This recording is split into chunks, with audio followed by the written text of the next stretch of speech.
Go ahead. My name is Wesley Ray, and I chose to use AutoCAD combined with Mastercam to cut out some complex designs on our learning mills here.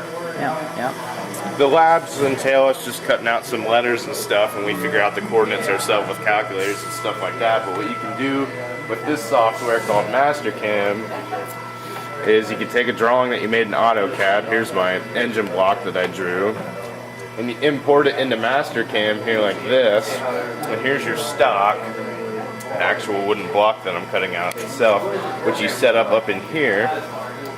And then what you can do is there's this toolpath menu here. So I did pocket operations for each of these holes, and the light blue lines you see here are actually the path that the drill bit inside the machine here follows to remove the stock.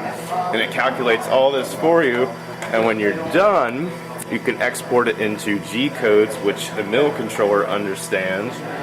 So I will show you what those look like here, because the one I'm using is relatively short, but just to give you an idea of how long something like this would take to write by hand, I believe this program here is about 14,000 lines of just coordinates to punch out all those holes.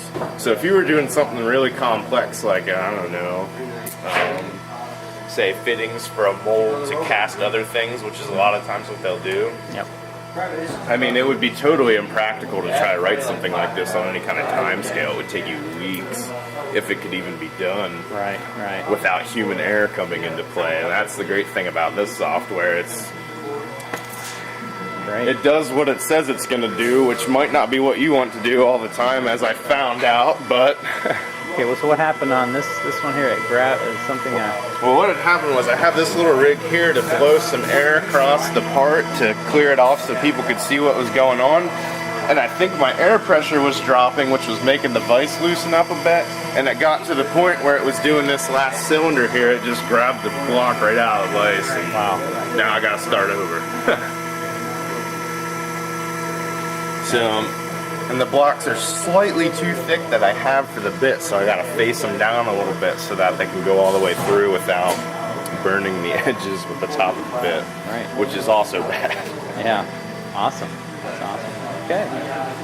And then how long does it take to run through this whole process? The block one, the mill software says about 32 minutes, and I think it's closer to an hour. Yeah. So, and it's because it's oak. I have to have the feed rate turned way down because oak's relatively hard compared to the machinable wax that we learn how to use the mills on.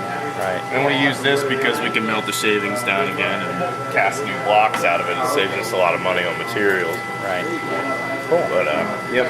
All right. Good. Thank you.